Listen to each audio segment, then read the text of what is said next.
Nicole, take it away.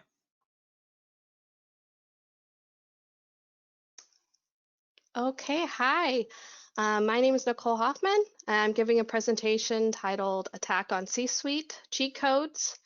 And the presentation is focusing on presenting the idea of a MITRE ATT&CK implementation plan to an executive C-suite or board members, management, really anyone that you're pitching the idea to implement this plan. I'm hoping that this presentation will also be beneficial for other types of projects or new ideas that you want to present to your C-suite or management. So a little bit more about me. I'm currently a threat research analyst at Shadowscape. We are an intelligence-driven cyber security analytics and operations company. We offer managed services. We have a large amount of training available. I've been in the field for approximately 3 years. I'm a self-proclaimed analytics nerd.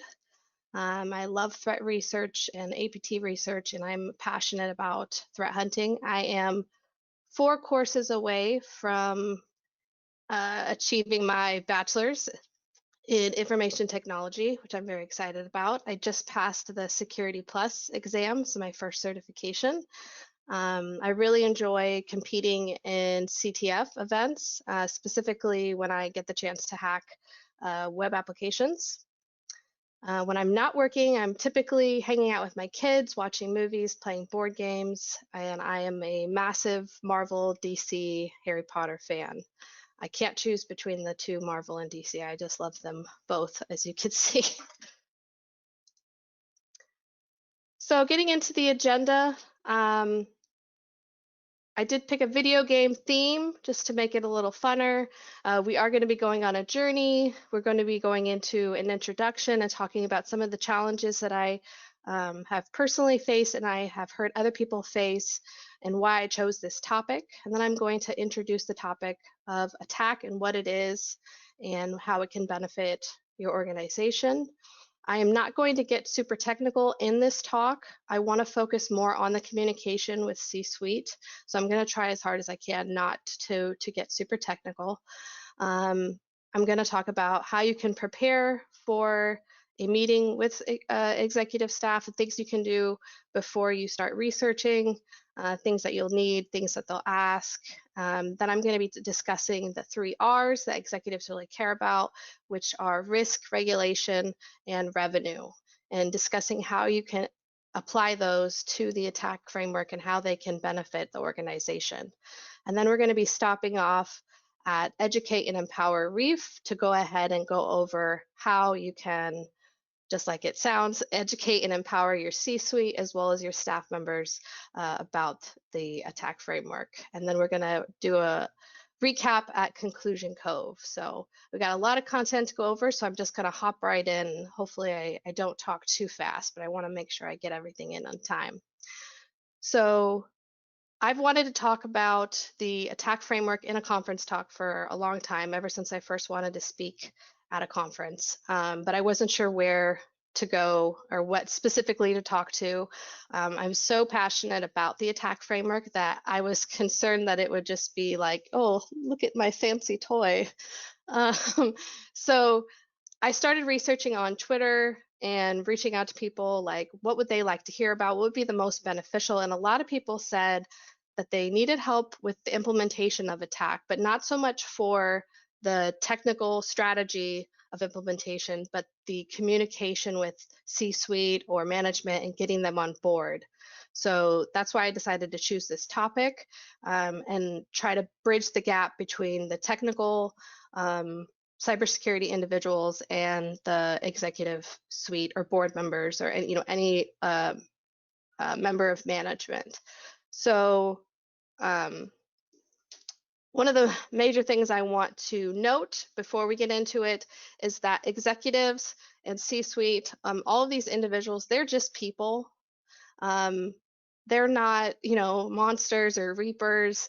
They're not ATMs. They are not money bags. They are people, and they should be treated as such. If you go into any conversation with executives and treating them, just like they're an ATM or without purpose or goals, it's not going to go well. So uh, definitely treat them like people. And another thing I want to make sure you understand is that it's as you get more technical in your career, at least for me, it becomes harder for me to bridge the gap technically and explain things in a non-technical way and not use acronyms. And it's something that we really, as an InfoSec community, just have to work on. We're just going to have to continuously work on that communication so that we can educate and empower our C-suite and staff so that we don't lose that, because you don't want them to, glaze their eyes over within 5 minutes of your conversation. It's just not going to go well, and they may not get anything actionable out of it. So if you haven't heard of the ATT&CK framework, it's comes from MITRE. MITRE ATT&CK is a globally accessible, freely available knowledge base of adversary techniques, tactics, and procedures. It can be seen as a number of different frameworks, a threat framework, a risk framework. There's a lot of different types of strategies for you to implement. I'm not going to be going into that in this talk. It's kind of outside of the scope, but I might do a follow-up white paper or another talk and really dive deep into the technical implementation and the different strategies that you can take, such as going technique by technique or really focusing on things that are vital to your threat environment or your specific industry. But the main goal to know about ATT&CK, if you're trying to implement it into your organization to enhance your cybersecurity posture, is seeing how well your organization can defend against and detect all of the techniques within the MITRE ATT&CK framework. So moving into Preparation Island, some cheat codes that we can go over. When you prepare to talk to executives, it's really important for you to understand what the strategic goals of the organization are and what the business drivers are. It's going to be different for every organization. It could be profitability is really important, reducing unnecessary costs, increasing customer service, all of these things. You have to be able to do the research and understand what they are. The reason you have to do that is because in order to get the C-suite to listen to your new ideas, and in order for to get them excited about your new idea or tool or plan, you want to try to structure your goals to align with their goals. So if they want to cut out unnecessary costs, you want to figure out how your tool can do that. And if you align your presentation to help their goals, I think that they'll be more willing to help. And it also will show them that you care and that you've been paying attention and listening. If you hear your manager say all the time at meetings, hey, we really need to cut costs. If you come into a presentation and you let them know, like, hey, I've been listening, they're really going to appreciate that. So prepare so they know that you care. So moving into the 3 R's, the risk, revenue, and regulation, we're going into revenue stream, some cheat codes that you can take with you. When I talk about revenue, what I really mean is just money. Money going in, money going out, money being spent. There is a preconceived notion with a lot of C-suite executives and management that cybersecurity is just a money hole or a money pit, and we really want to let them know that that's not the case. And the way that we do that, especially if we're going to be asking them for, to get on board with implementing a new project or plan, such as the ATT&CK framework, we want to show them that we care about where the money is being spent and if it's being spent in the right way. So one of the things that I would recommend getting familiar with is return on investment, and specifically return on a security investment, because it's a little bit different than calculating other types of business return on investments, or ROIs. You have to be able to calculate your annual loss expectancy, and I placed a equation there for you, which basically states that the way that you calculate it is a single loss expectancy, which is SLE, which is the cost of a single incident, such as, one system going down. Every time it happens, it costs about $10,000. The ARO is the amount of times it historically happens, the annual rate of occurrence. So you multiply those two together, it's about the cost is for one single loss is about $10,000. This is just an example. Happens about 5 times a year. So the annualized loss expectancy is $50,000.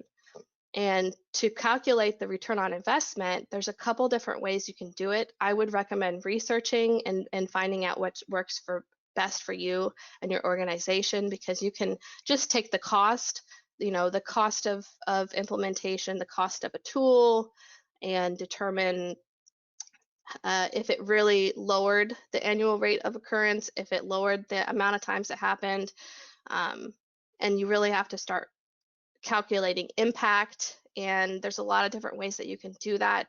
You can not only calculate costs, but also brand reputation can be affected by an incident, or customer service can go down, or all of those things can be affected.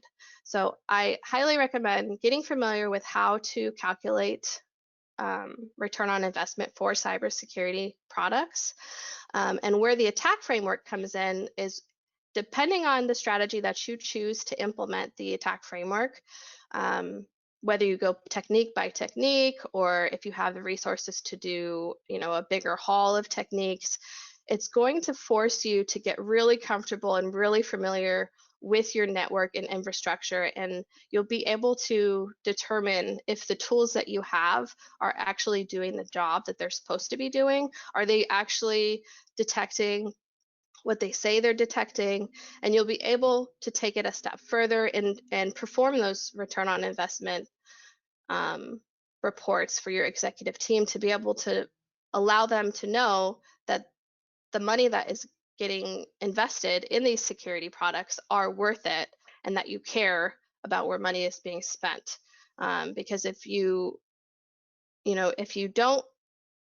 act as though you don't care, they're going to continuously assume that cybersecurity is a money pit, and we don't want them to do that. We want them to be on board. We need them to see the vision and see the value, because it's only going to make the process of implementation easier and smoother.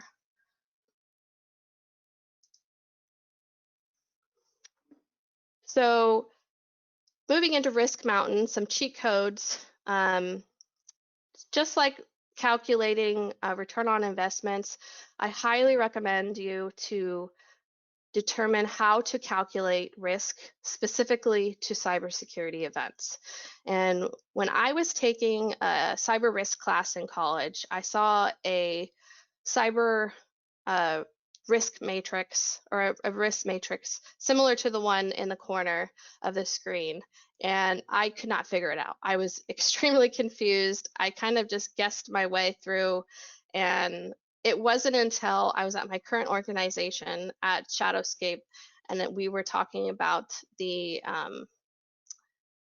diamond model of intrusion analysis, and we're putting it in our course, and really discussing something that no one else had told me, which I want to share with you.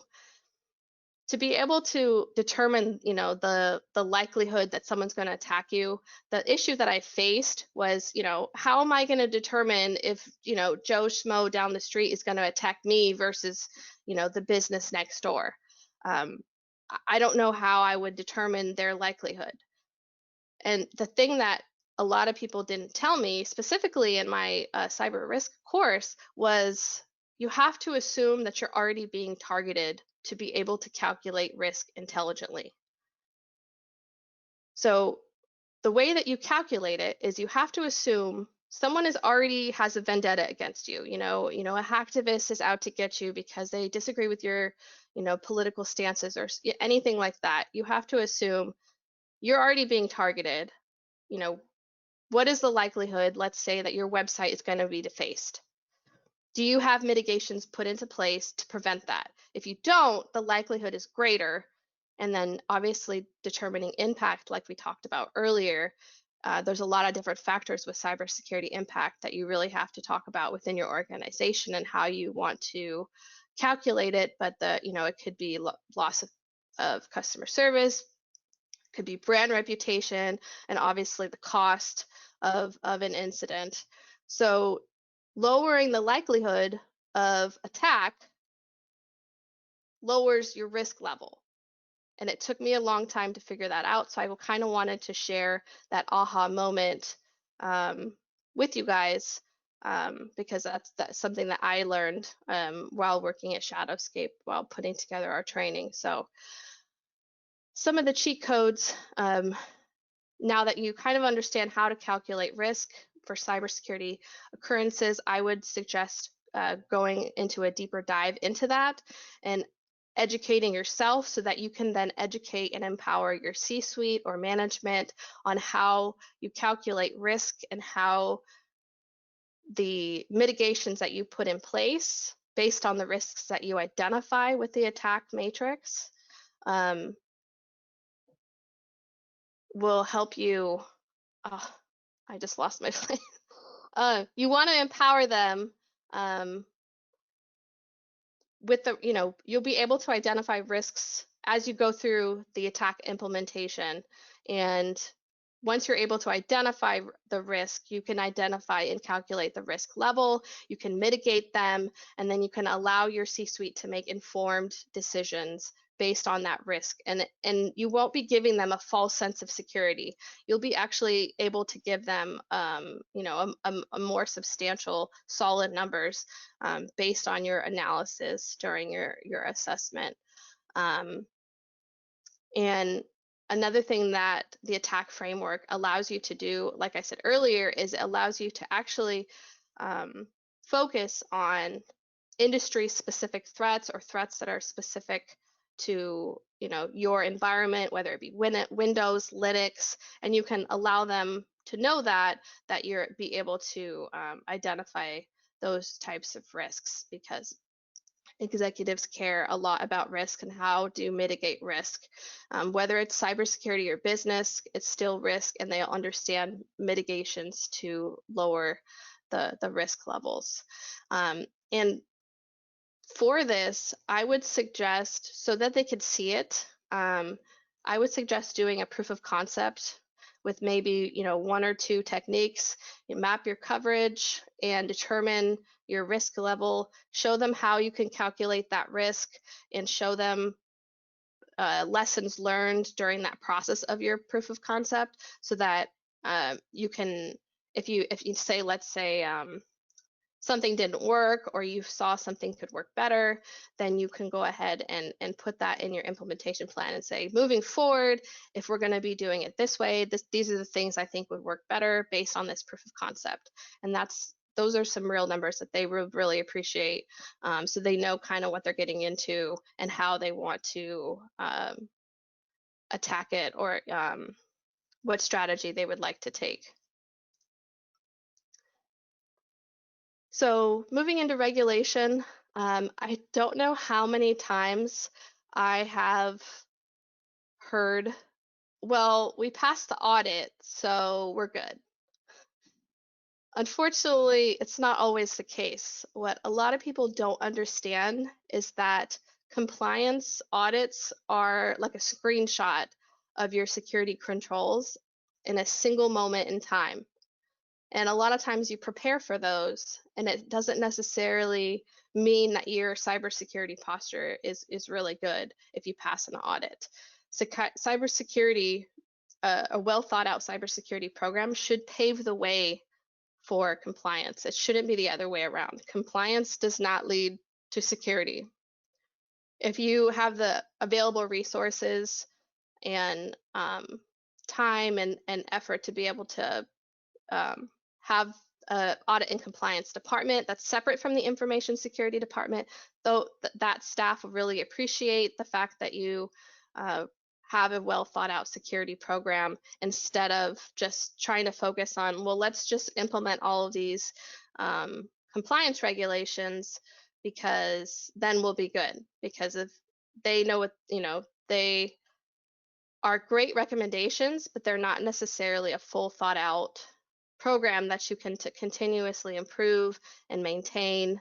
And the attack framework allows you a strategy and a methodology, and it kind of works as a like a unified taxonomy that you can use with your department. You can show the C-suite executives audit and compliance. It allows a lot of transparency for you to be able to explain exactly where your defenses are, where your gaps are, um, and you really just want to educate the executive staff members and let them know that um, you really want to improve your cybersecurity program, and that will then improve your compliance and the road to compliance or any roadmaps that you have. It'll help with that. And you'll actually notice if you do some research that a lot of companies are incorporating attack, encouraging attack. Um, so it'll be beneficial, and it won't be something that's completely new to the cybersecurity world. A lot of people are adopting the framework, um, so you'll find a lot of useful information. So moving into educate and empower reef, one of the biggest things that I found over the last 3 years in information security is what to do and what not to do as far as communicating with executives and especially staff members. Um, when either you're giving a training presentation or if you're discussing a pitch for a new idea or asking for a new tool, any type of communication where you really want to stress the importance of the value of it and how it's going to help, you feel the need to use cybersecurity statistics or stories about breaches and the impact that companies faced. And that's great, but you have to keep in mind that you don't want to go in trying to instill fear, because fear and intimidation are not going to get them on board like you need them to get them on board. Remember, we don't want the executives to think that cybersecurity is, something to be feared. It's just a money pit. You want to educate them, empower them with information so that they can start making it a part of company culture. If it's something that everyone's afraid of, then that's not going to happen. And if you want it to be a part of company culture, it's only going to make our lives as cybersecurity professionals easier. You have to get the C-suite and management on board because it just trickles down from there. So don't allow the conversation to be fear-driven. Don't allow yourself to scare them. You could still use those types of statistics. You can talk about business statistics. You could talk about how someone, a competitor in the same industry, they faced a type of attack that you think that you might be that might affect you. You could talk about how they dealt with it, how you want to prevent that. Just try not to instill fear. Try not to scare people, especially when it comes to reporting. If people are always afraid of cybersecurity, they're not going to tell you when something's wrong, and you want them to have that open line of communication. And most executives, if you come prepared with this conversation and you're trying to speak their language, which is business, and you're trying to make an effort, you've done your research, a lot of them, like I said, are just people and are willing to take the time because you've taken all this time to prepare, and they're willing to be educated. And don't just assume that they know everything that you're presenting. If they do, that's great. You can, discuss, hey, have you heard about this before? If not, feel free to educate, empower them with information. Don't assume that they're going to be offended or anything like that. So you really want to empower them with a real sense of security, not a false sense of security, not, we passed the audit. This is really going to benefit them getting on board, and they'll really appreciate you taking the ownership in the meeting and showing that you want to help, that you care, that you've been listening, and that you don't want them um, fearing anyone. You care about where their money is spent. You care about their time. This is all very useful information. So once again, I can't stress this enough. Do not instill fear into your C-suites when you're discussing an ATT&CK implementation. So just to recap, what some of the things that we talked about. Identify what your business goals are, your strategic goals. Identify what the agenda is for your executives or your management. Try to align your goals, make the connection with your implementation, and see how can it benefit the goals of the company. Because every cybersecurity decision, every cybersecurity tool should have a business driver behind it. It should be specific.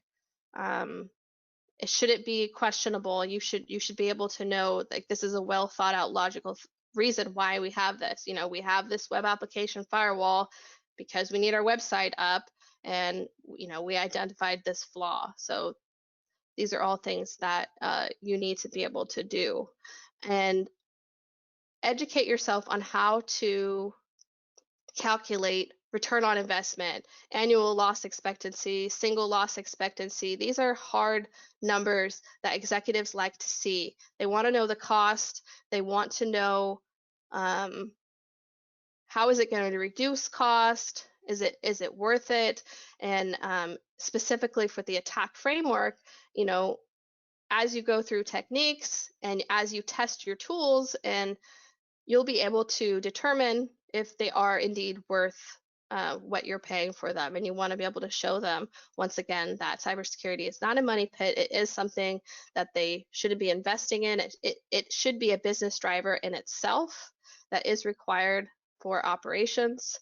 And it's okay to be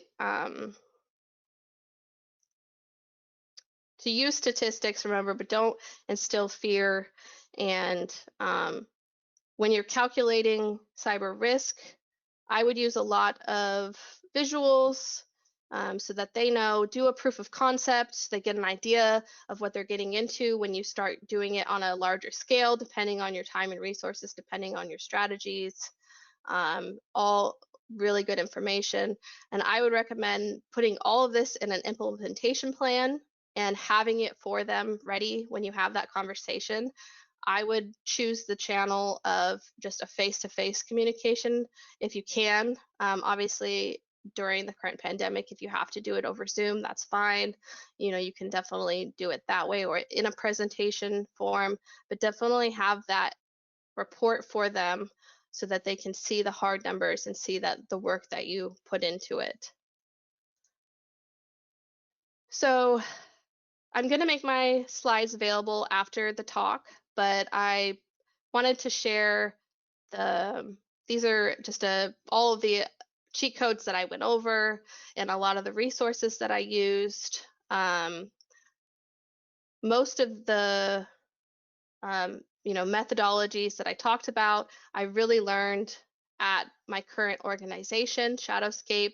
It really is a lot of our methodologies align with these. It's where I really learned a lot of the, how to bridge that communication, how to utilize ATT&CK on a strategic level instead of, just focusing on the technical jargon. If you're interested in learning more information, I did put our website down at the bottom.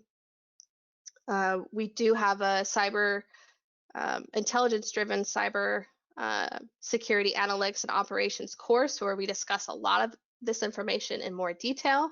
So if you are interested, definitely go to our website. I'm going to make the slides available on our website. I'll go ahead and share it on Discord right after I put it on there, and as well as a few other resources so you can see our course and what that's more about if you want to have more information. In addition, I'm going to be releasing a white paper discussing everything that I talked about in more detail, going over a little bit more technical stuff as far as the attack implementation, but still kind of high level so that it can be beneficial to an executive or security conscious manager. But look for that. I'll go ahead and share that on Twitter once it gets available. So I hope you like my presentation. I hope it was beneficial to everyone. I really appreciate everyone taking the time to listen. I was worried I wouldn't get through it too fast, so sorry if I stumbled or talked a little bit fast for my own good.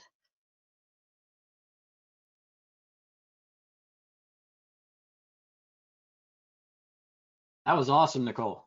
Thank you. And this is your second time presenting at GrimmCon. You said this is your second time presenting ever? No, so the attack or the the presentation that I created for GrimmCon, I gave at FajitaCon and All the Talks Con. Nice. But this is the first time presenting this talk.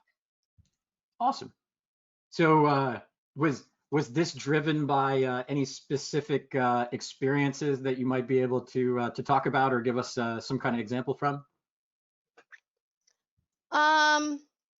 Well, like I said at the beginning of the talk, the main reason why I chose this specific topic is because I've had, over the last few months, I've had a few people reach out to me and ask me how specifically they can implement attack, how can they get management on board, and these align, with the methodologies that we have at Shadowscape. So it was just I had the knowledge and the ability to share, and I thought it would be a really helpful talk instead of just focusing on a really technical implementation of attack, which I would love to do. Maybe I'll do in the future, but I thought that there isn't enough talks about communication, specifically information security. I feel like it was super easy for me when I first started, when I was more of a noob, but now that as I increase my technical knowledge, it becomes harder to not overly technicalize things, because technicalize is the word. Yeah, if former presidents can make up words, why can't you? Yeah, of course. No, it's great. I agree completely. We see this often. We see this in a number of our engagements, and we've heard from many in the community that it seems to be the not so misunderstood elephant in the room that we often have problems communicating in this industry. And I know there's been people have worked on it for years, and yet it remains a challenge for many in the industry. And then, like you said, the more technical you get in a specific area, the more difficult it becomes to try to translate those things and get the key points that you actually want to get across, right? I like to think of it like the dominant characteristic of what you're trying to accomplish. That's really what you have to focus on, and sometimes that's hard, especially when you went from doing something really technical to then talking to like a C-suite or a board, and that can definitely be difficult. Yeah, I think it's definitely something we have to continuously improve upon, just like our technical skills. We have to continuously improve our communication skills as well. Yeah, absolutely. So often we're trying to speak to a crowd, but we need to know our audience, and what you've done in this presentation is given a really good, some down in the weeds level details of how to get to know your audience. I appreciate that. Brian gave me permission to snap in and out like I dream of dreams. So, wiggle your nose once in a while and boom. Yeah, you got it, Matt. Hey, we do have one question that popped up, and then I think you're going to be taking questions afterwards in Discord, correct? Yes. Perfect. Matt, you can just stay on. You don't have to keep popping in and out. So the comment is this: there's a lack of security conscious people in upper management where I work. what would be a good first step to make them more aware of the real risk of a cyber attack? I think you really have to judge your audience. And you really want to maybe, sometimes if they're not security conscious, it's because they may have that fear. Fear of, obviously, they, anyone that's ever had clicked on a phishing link accidentally, whether it be a staff member, they have that level of fear. And then they also have the level of fear of like, they may not know what you're talking about most of the time. And so they may not be the ones willing to, bridge that gap. And I think it's really not their job. I think it's important for executives to be security conscious, but I think it's ultimately up to us to be able to communicate our technical goals and our strategic goals to align with them and bridge that gap and educate and empower them and ensure that they're not afraid, because it might be a fear thing. You just really have to communicate, and a lot of them are open to communication. Absolutely. So there's a number of other posts in the question section. They're not really questions. There's just quite a few people saying, excellent presentation, totally apt topic, love the slides. Looks like a lot of people would really like to get their hands on your slides later. We have one that's yay, awesome presentation, awesome job. So yeah, everyone seems seems to very much like your presentation. I certainly did. And some of the comments are right. I mean, this is a very applicable and germane topic to our industry that never seems to go away. And as the technical path changes for a number of the different technologies we're concerned about, in corporate organizations, that you kind of just you end up right back out here because you have a new way that you need to talk about something. Have you seen situations where technology, the path of technology changes, and you end up in in an area where you might have been able to talk with a board and got them security conscious, something new pops up, and then you have to find a new way to explain the risk? Not necessarily for me, but I know in recent history, as far as adversaries, I know when the Maze ransomware gang started, building websites and placing, their victims to, either they didn't pay or they're trying to, pressure them into paying. That really changed the game for ransomware. It's no longer, just a cybersecurity attack. It's now a data breach, because you really don't know if they're stealing your information. And that, I think, really opened up the door for a lot of communication, because it just increased the level of risk for data breaches. It's no longer other things. It's it's a malware that can affect it. And I think that allowed at least a lot of people that I know. I've had a couple of my friends who own businesses reach out to me and say like, "Hey, is this thing real?" and and educate them, because a lot of times they aren't aware of like data reporting laws and the things that go into an incident, more than just the time and cost, legal costs and things like that. So I think that specific event really changed the tides for cybersecurity, talking to executives. Awesome. All right. Well, thank you so much for joining us for the second time. And I don't know if you heard earlier, but GrimmCon 0x3 is going to be December 30th this year. So maybe we can convince you to come back again.